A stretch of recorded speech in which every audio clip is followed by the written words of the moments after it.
প্রিয় ভাইয়েরা, আমি নগণ্য একজন কোরআনের ছাত্র। এত বিশাল মঞ্চে এত বড় প্ল্যাটফর্মে কথা বলা আমার জন্য সাজে না। তারপরও আমাদের মুরব্বীরা আমাদের ডানে বায়ে বসে আছেন, ওনাদের আদেশ ক্রমে, ওনাদের অনুমতি ক্রমে কিছু কথা আজকের এই ঐতিহাসিক প্রোগ্রামে আপনাদের সামনে উপস্থাপন করার চেষ্টা করবো। ওমা তৌফিক ইল্লা বিল্লাহ। প্রিয় ভাইয়েরা, 5 দিন ব্যাপী এই তাফসিরুল কোরআনের প্রোগ্রামে অনেক ওলামা হযরত কথা বলেছেন। যারা কোরআন সুন্নাহ থেকে আমাদেরকে কোরআনের কথাগুলো শোনালেন, আমরা যেন সেগুলো আমল করতে পারি। আল্লাহ আমাদেরকে তৌফিক দান করুক। শুরুতে আমাদের নিয়তটাকে খালেস করে নেওয়া দরকার। এই যে গ্যাদারিং, এই যে হিউজ শোডাউন, এগুলো যদি আমাদের নিজেদেরকে পরিবর্তন না করে, তাহলে এতে কোনো লাভ নাই। জোরে বলেন ঠিক কিনা? এই প্রোগ্রাম যদি আমাদের জীবনকে পরিবর্তন করে, আমাদের চিন্তার ডিএনএ কে চেঞ্জ করে দেয়, তাহলেই চট্টগ্রামের প্যারেড ময়দান সার্থক। আসুন আমরা চিন্তাকে খালেস করে নেই। আমরা সবাই নিয়ত করি যে যতটুকু কথা আমরা কোরআনের আলোকে শুনবো, আমলের নিয়তে শুনবো ইনশাআল্লাহ। বলেন সবাই। আমাদের কথা অনেক বেশি, সময় অনেক কম। আমরা আর কাল বিলম্ব না করে মহাবিশ্বয় মহাগ্রন্থ আল কোরআন আল কারীম থেকে কিছু কথা শুনি। আমি যে টপিকটা নিয়ে আজকের ঐতিহাসিক চট্টগ্রামের প্যারেড ময়দানের তাফসিরুল কোরআন প্রোগ্রামে আলোচনা করব, সেটা হচ্ছে সূরাতু আন-নাহলের 90 নম্বর আয়াত নিয়ে কিছু কথা আমরা উপস্থাপন করবার চেষ্টা করব ইনশাআল্লাহ। আমার খুতবার শুরুতেই আপনারা মোটামুটি আন্দাজ করে ফেলেছেন যে আমি কি নিয়ে আলোচনা করব, কারণ যে আয়াতটি আমি তেলাওয়াত করেছি, এই আয়াতটি প্রায়শই এই ভূখণ্ডে, এই বাংলাদেশে জুমার দিনে খতিব সাহেবরা দ্বিতীয় খুতবা শেষের দিকে পড়ে না? কি কমন পড়ছে? ইন্নাল্লাহা ইয়া'মুরু বিল আদলি ওয়াল ইহসান ওয়া ইতা'i যিল কুরবা ওয়া ইয়ানহা আনিল ফাহশাই ওয়াল মুনকারি ওয়াল বাগি ইয়া'iদুকুম লাআল্লাকুম তাযাক্কারুন। মুখস্থ আছে না সবার? আসুন আমরা এই আয়াতের সরল অর্থ, এর মর্মবাণী, এর সংক্ষিপ্ত তাফসীর সবাই মিলে আজকের এই প্রোগ্রাম থেকে উদ্ধার করার চেষ্টা করি। আপনারা মনোযোগী আছেন তো? ইনশাআল্লাহ। এই আয়াতটা অনেক কম্প্রিহেন্সিভ একটা আয়াত। সাইয়েদনা আব্দুল্লাহ ইবনে মাসউদ রাদিয়াল্লাহু তাআলা আনহু উনি বলেছেন, ইন্নাহা মিন আজমাই আয়াতিল কুরআন। এটা কোরআনের সবচেয়ে জামে মানে আয়াত। যদিও ছোট্ট আয়াত, অল্প কিছু কথামালা, কিন্তু তিনি বলতেন এটা কোরআনের সবচাইতে জামে মানে সবচেয়ে কম্প্রিহেন্সিভ একটা আয়াত, যেখানে কথা কম, শব্দ কম, কিন্তু এটার দোতনা, এটার আবেদন, এটার মিনিং অনেক বেশি। সুবহানাল্লাহ। এই আয়াতে আল্লাহ তাআলা বেসিক্যালি আমাদেরকে 3টা বিষয়ে আদেশ করেছেন আর 3টা বিষয়ে বারণ করেছেন, মানে নিষেধ করেছেন। আওয়াজ করে বলুন, আদেশ করেছেন কয়টা? প্রিয় চট্টলার ভাইয়েরা, আমার মতো এই যে 3 আঙ্গুল উঁচু করে বলেন, আদেশ করেছেন কয়টা? আবার নিষেধও কয়টা? মানবো তো আমরা ইনশাআল্লাহ? বলেন সবাই। 3 do's and 3 don'ts, do's and don'ts। 3টা আদেশ, 3টা নিষেধ। এই 3টা আদেশ আর 3টা নিষেধের ভেতরে আল্লাহ তাআলা গোটা ইসলামী শরিয়ার মূল নির্যাসকে ঢুকিয়ে দিয়েছেন। সুবহানাল্লাহ। এই ছোট্ট একটা আয়াতে গোটা ইসলামী শরিয়ার, the gist, the cream of the creams, গোটা ইসলামী শরিয়ার মূল নির্যাসকে আল্লাহ ঢুকিয়ে দিয়েছেন। 3টা আদেশ আর 3টা নিষেধ। আসুন আমরা সরাসরি কোরআন থেকে শুনি। সবাই পড়ুন। আউযু বিল্লাহি মিনাশ শাইতানির রাজীম। বিসমিল্লাহির রহমানির রহিম। ইন্নাল্লাহা ইয়া'মুরু বিল আদলি ওয়াল ইহসানি ওয়া ইতা'i যিল কুরবা ওয়া ইয়ানহা আনিল ফাহশাই ওয়াল মুনকারি ওয়াল বাগি ইয়া'iযুকুম লা'আল্লাকুম তাযাক্কারুন।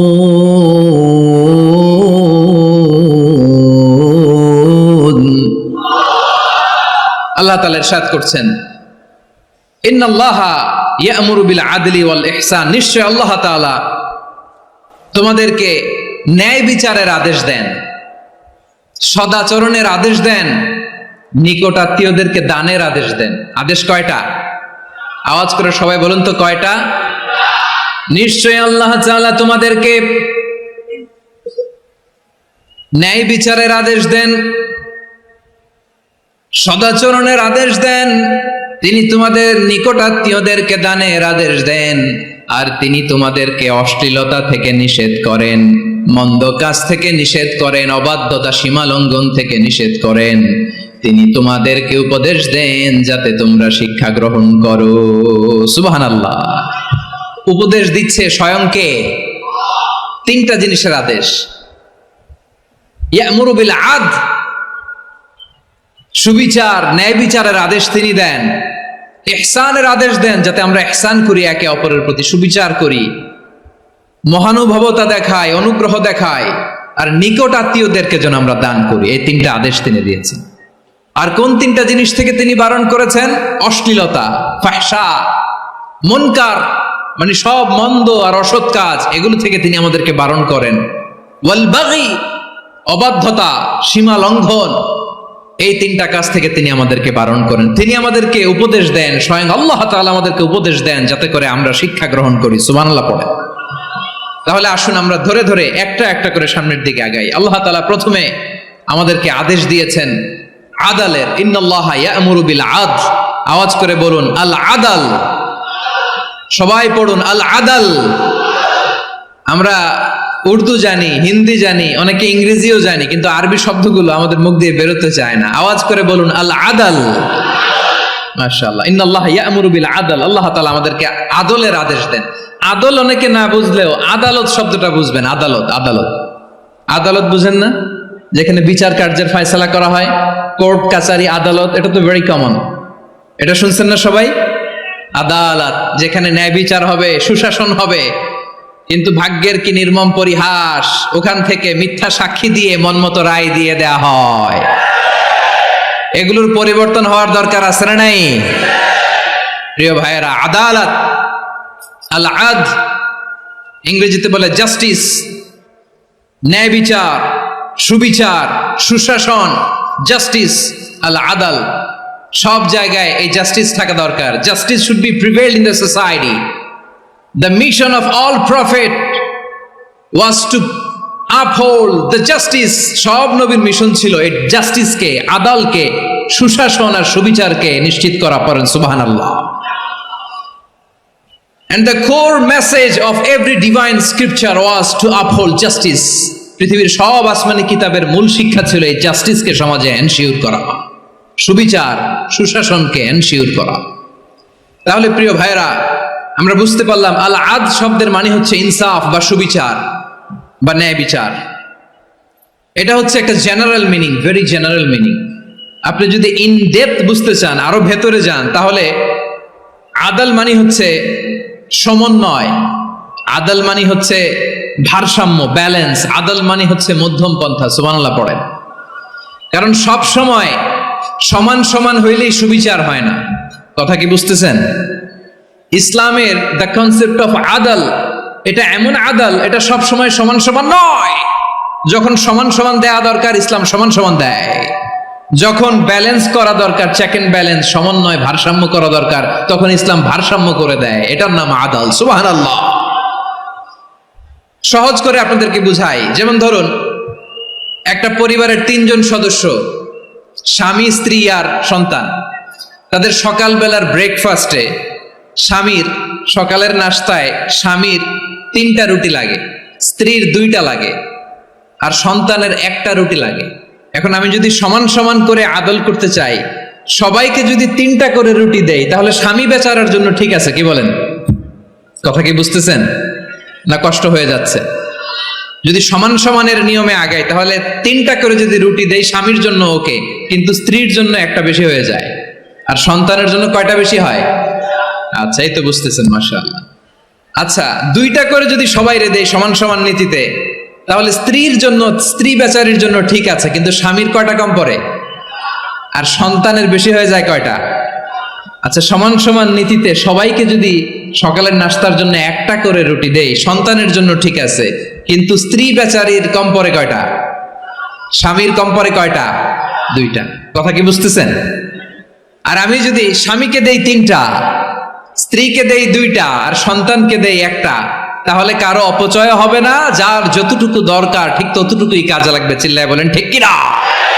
এটাই হচ্ছে ইসলামের আদাল, যেখানে যার যতটুকু দরকার তাকে সেখানে ঠিক ততটুকু দিয়ে দেওয়ার নামই হচ্ছে আদল। চিল্লায় পড়েন আল্লাহু আকবার। রব্বুল আলামিন বলেন, ইউসিকুমুল্লাহু ফি আওলাদিকুম লিযযাকারি মিসলু হাযযিল উনসায়াইন। আল্লাহ তোমাদেরকে ওসিয়ত করেন, তোমাদেরকে আদেশ দেন, উত্তরাধিকার সম্পদ যখন বন্টন হবে ছেলেরা যতটুকু পাবে মেয়ে পাবে তার অর্ধেক। সুবহানাল্লাহ বলেন। দেখেন, ছেলে যদ্দূর মেয়ে অর্ধেক, ছেলে ডবল পাবে। আপাত দৃষ্টিতে মনে হয় এখানে অবিচার হয়েছে, কিন্তু আসলে কি অবিচার হয়েছে? আপনি বিয়ের ক্ষেত্রে যান, ওইখানে আবার ছেলে মোহরানা দেয়, মেয়ে সেখানে মোহরানা পায়। তাহলে চেক এন্ড ব্যালেন্স, ভারসাম্য, ব্যালেন্স, মধ্যম পন্থা এখানে আছে না নাই?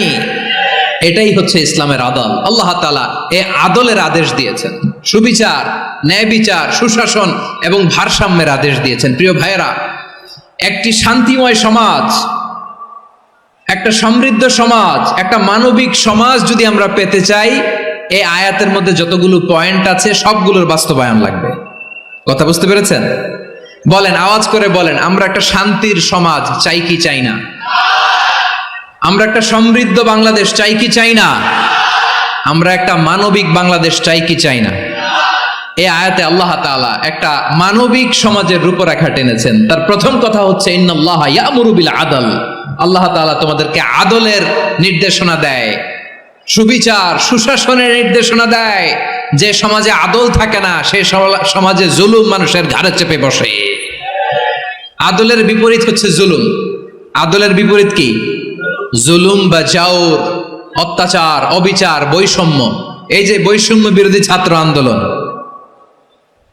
কমন পড়ছে? এই যে একজন সমন্বয়ক তো দেখা করলো আমার সাথে। জুলুম মানে হচ্ছে বৈষম্য। বৈষম্যের স্থান ইসলামে নাই, অবিচারের স্থান ইসলামে নাই, জুলুমের স্থান ইসলামে নাই। আল্লাহ তাআলা বলেন যে আমি জুলুমকে নিজের জন্য হারাম করেছি এবং তোমাদের জন্য হারাম করেছি। বিশ্বনবী ফরমান, আল্লাহ তাআলা বলেন হাদিসে কুদসিতে, ইয়া ইবাদি ইন্নী হারামতুয যুলমা আলা নাফসি ওয়াজআলতুহু বাইনাকুম মুহাররামান ফালা তাযালামু। আমার গোলামেরা শোনো, নিশ্চয় আমি আল্লাহ তাআলা জুলুমকে আমি আমার উপরে হারাম করেছি, অনুরূপভাবে জুলুম করাকে তোমাদের উপরেও হারাম করেছি। ফলে ফালা তাযালামু, তোমরা একে অপরের সাথে জুলুম করো না। নির্দেশনাটা কার? খবরদার, জুলুমের সাথে আমাদের কোনো সম্পর্ক, জুলুমের সাথে ইসলামের কোনো সম্পর্ক নাই। আল্লাহ তাআলা জালিমদের জন্য কঠিন শাস্তি প্রস্তুত করে রেখেছেন। যারা এই আদলকে ভুলুণ্ঠিত করে জুলুমের রাস্তায় হাঁটতে চায়, তাদের প্রাপ্য কিয়ামতের ময়দানে বুঝিয়ে দিবে কে? আল্লাহ তাআলা তাদের প্রাপ্যকে বুঝিয়ে দিবেন। এজন্য বিশ্বনবী বলে, খবরদার, তোমরা ইনসাফ করবে, আদল করবে, জুলুম করবে না। আয-যুলমু যুলুমাতুন ইয়াউমাল কিয়ামা, জুলুম কিয়ামতের দিন অন্ধকার হয়ে জালিমের ঘাড়ে চেপে বসবে। আবার বিশ্বনবী বলতেন, ইত্তাকি দাওয়াতাল মাজলুম, খবরদার, তোমরা মজলুমের কান্নাকে ভয় করো। ফাইন্নাহু লাইসা বাইনাহু ওয়া বাইনাল্লাহি হিজাব, কেননা মজলুমের কান্নার মাঝে আর আল্লাহর আরশের মাঝে কোনো পর্দা থাকে না। বিশ্বাস হয়? এই কথা বিশ্বাস হয়? এর জলজ্যান্ত প্রমাণ তো আমরা নিজেরাই দেখলাম।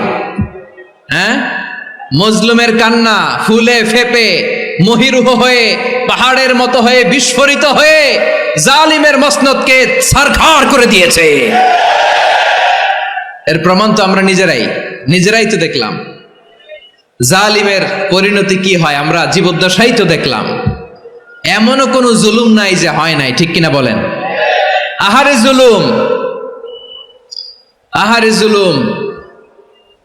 রিসেন্টলি আয়না ঘরের কিছু ছবি প্রকাশিত হয়েছে সোশ্যাল মিডিয়ায়, দেখেছেন আপনারা? হ্যাঁ, ছোট্ট একটা জায়গা, স্বাধীন মানুষকে প্রাণীর মতো, পাখির মতো খাঁচায় বন্দি করে রেখেছে। কখন দিন কখন রাত কিচ্ছু জানে না, কখন দিন কখন রাত কিছু জানে না। বছরের পর বছর কেটে গিয়েছে। এক্সট্রা জুডিশিয়াল কিলিং এর কোনো হিসাব নাই, বিচার বহির্ভূত হত্যা, এনফোর্স ডিসঅ্যাপিয়ারেন্স, গুম, যেটা সবচাইতে বড় মানবতা বিরোধী অপরাধ। কত মানুষ যে গুম হয়েছে তার কোনো ইয়ত্তা নাই। যেই ফ্যামিলির সদস্য গুম হয়েছে তারা কি ওই লোকটার জন্য মাগফিরাতের দোয়া করবে? নাকি সুস্বাস্থ্যের দোয়া করবে তারা নিজেরাও জানতো না, কারণ জানে না ও বেঁচে আছে না মরে গেছে। আহা, বিডিআর নওজোয়ানদের যারা ছাড়া পেল দেখলাম বিনা অপরাধে, কোনো অন্যায় ছাড়া অপরাধ ছাড়া তাদের জীবন থেকে, তাদের তারুণ্যের, তাদের যৌবনের 15 বছর 16 বছর 17 বছর নাই, 6 মাস বয়সের ছোট বাচ্চাকে রেখে জেলে গেছে। 6 মাসের মেয়ে বেরোয় দেখে মেয়ের বয়স 17 বছর। মেয়ে বাবারে চিনে না, বাবা মেয়েরে চিনে না। মেয়েকে এখন বিয়ে দিয়ে আরেক ছেলের হাতে তুলে দিবে। মেয়ের শৈশব বাবা দেখে নাই, মেয়ের কৈশোর বাবা দেখে নাই, মেয়ের তারুণ্য দেখে নাই। আরেক যুবককে দেখলাম 14 বছরের 14 দিনের সংসার, 2 সপ্তাহের সংসার শেষে জেলে গেছে। কত যুবকের যে স্ত্রী চলে গিয়েছে ফ্যামিলি ছেড়ে, কারণ জানে না তো কবে আসবে, কি হবে, কেউ জানতো না। দাম্পত্য জীবনের মাত্র 14 দিনের স্মৃতি, এই স্মৃতিকে আঁকড়ে ধরে এক বোন 16টা বছর 17টা বছর কাটিয়ে দিয়েছে। আমি নিউজটা দেখে ভাবলাম, আমার এই বোনের প্রতিটি দিন কিভাবে কেটেছে, প্রতিটি রাত কিভাবে কেটেছে, প্রতিটি ক্ষণ কিভাবে কেটেছে। বিশ্বনবী বলেছেন, ইত্তাকি দাওয়াতাল মাজলুম ফাইন্না লাইসা বাইনাহু ওয়া বাইনাল্লাহি হিজাব। মাজলুমের কান্নাকে ভয় করো, কারণ মাজলুমের কান্না আর আল্লাহর মাঝে কোনো পর্দা থাকে না। আমরা আর এরকম কোন জুলুম বাংলাদেশে দেখতে চাই না, জোরে বলেন ঠিক কিনা? আর কেউ নতুন করে জালিম হোক আপনারা চান? আবার নতুন করে কেউ ফ্যাসিস্ট হোক আপনারা চান? এক দল আরেক দলকে নিশ্চিহ্ন করার রাজনীতিতে মেতে উঠুক, এটা আপনারা চান? আমরা বাংলাদেশকে আদল দিয়ে সাজাতে চাই। আমরা এই 56,000 বর্গ মাইলের প্রতিটা ইঞ্চি মাটিকে কোরআনের আইন দিয়ে সাজাতে চাই। রাজি আছেন আপনারা? কারা কারা রাজি দেখান হাত তোলে আল্লাহকে।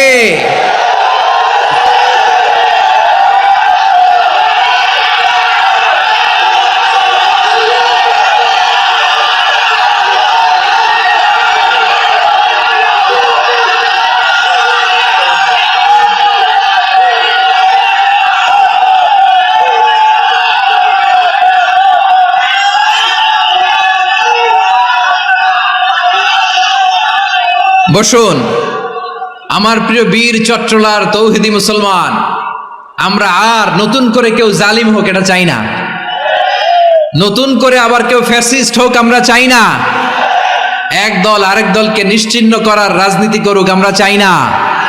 আমরা সুশাসনের বাংলাদেশ চাই, আমরা মানবিক বাংলাদেশ চাই, আমরা একটা সমৃদ্ধ বাংলাদেশ চাই, আমরা বিশ্বের বুকে সম্মান নিয়ে মাথা উঁচু করে দাঁড়াতে চাই, ঠিক কিনা বলেন?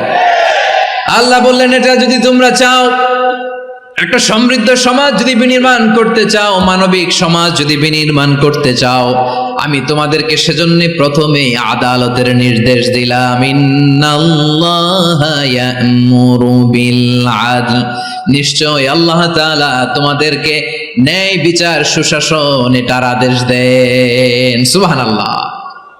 আদাল, ন্যায় বিচারের আদেশ আল্লাহ তাআলা কোরআনের বিভিন্ন আয়াতে দিয়েছেন। আল্লাহ তাআলা বলছেন, ইন্নাল্লাহা ইয়া'মুরুকুম আন তুআদ্দুল আমানাতি ইলা আহলিহা ওয়া ইযা হাকামতুম বাইনান নাসি আন তাহকুমু বিল আদল ইন্নাল্লাহা নি'ম্মা ইয়া'iযুকুম বিহি ইন্নাল্লাহা কানা সামিআন বাসীরা। আল্লাহ তাআলা বললেন, আল্লাহ আদেশ দিচ্ছেন, যে ব্যক্তি আমানতের হকদার তার হাতে তোমরা আমানত পৌঁছে দাও, আর যখন তোমরা বিচার কার্য করবে, বিচার ফয়সালা করবে, আদালতের সাথে করো। সুবহানাল্লাহ বলেন। ওয়া ইযা হাকামতুম বাইনান নাসি আন তাহকুমু বিল আদল, আদালতের সাথে করবা। আল্লাহ তাআলা বলেন, যারা জাজ হবে, বিচারক হবে, তাদের যদি বাদী বিবাদীর কারোর সাথে শত্রুতা থাকে, কারোর সাথে যদি কোনো ধরনের রেষারেষি থাকে, আল্লাহ বলেন বিচার কার্য করতে যে ওই শত্রুতা রেষারেষির কারণে আদালতের বাইরে যে অবিচার করে বিচার করো না। ওয়ালা ইয়াজরিমান্নাকুম شنآن قوم على ألا تعدلوا اعدلوا هو أقرب للتقوى واتقوا الله إن الله خبير بما تعملون খবরদার কোন জাতির প্রতি, কোন গোষ্ঠীর প্রতি, কোন গোত্রের প্রতি আক্রোশ যেন তোমাদেরকে ন্যায় বিচার থেকে দূরে সরিয়ে না দেয়, বরং আমি আল্লাহর আদেশ হলো ইদিলু, তোমরা আদল করো, ন্যায় বিচার করো, সুবিচার করো, সুশাসন প্রতিষ্ঠা করো। হুয়া আকরাবু লিত্তাকওয়া, এটাই তাকওয়ার সবচেয়ে কাছাকাছি। সুবহানাল্লাহ বলেন। কোরআনের বিভিন্ন আয়াতে আল্লাহ তাআলা স্পেসিফিকলি ধরে ধরে বিচার করার সময় আমরা যেন আদল করি সেটা বলেছেন।